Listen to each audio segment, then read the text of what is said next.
Well, good morning. It's Friday, and you've made it through another week. And we get ready for the weekend. We got Sunday coming too of church, and so just Fridays are always just such a good day. And so I'd like to talk a little bit this morning to encourage you about what delights God, what delights Him. Proverbs chapter 8, verse 30 and 31 says, "Then I was by him as one brought up with him, and I was daily his delight, rejoicing always before him, rejoicing in the habitat or the habitable part, of his earth, and my delights were with the sons of men." You know, Joshua Bell is widely regarded as one of the best violinists in the world. But when he was a little boy, Bell pulled out the drawers of his dresser and he strung rubber bands across them, and he played music on the bands. He would change the position of the drawers to get different sounds to affect be different notes. And so when his parents saw that, they thought, well, you know what, he's got some talent here. We need to use it. So they enrolled him in violin classes, and he started taking violin lessons. Matter of fact, and he ended up just progressing through the violin so well that his concerts often just sell out. But in January of 2007, he took part in a unique experiment. So what he did, he dressed in jeans, a t-shirt, and a baseball cap.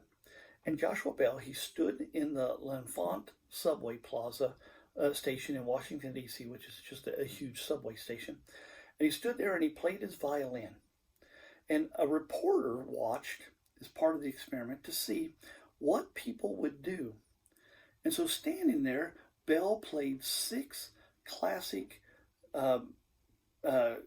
pieces on a Stradivarius, and he played for nearly an hour.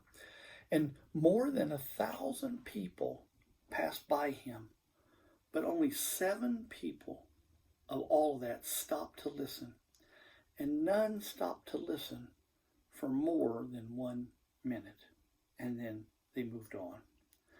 A world-class violinist standing there playing some of the most beautiful music ever written, and that was played by a violin made by the master craftsman on violins. And it didn't attract attention from the crowd at all. They had no delight in what he was doing. And when we think about the song, I talked about the title of this was What Delights God? When we think about the things that bring delight to God, we can often immediately focus our attention on external things. Things that we can see, that pleases God, or things that we can feel, that does it. Yet the Bible tells us that God delights in wisdom, and that delight is available to us. The things which we delight, tell us clearly what we love.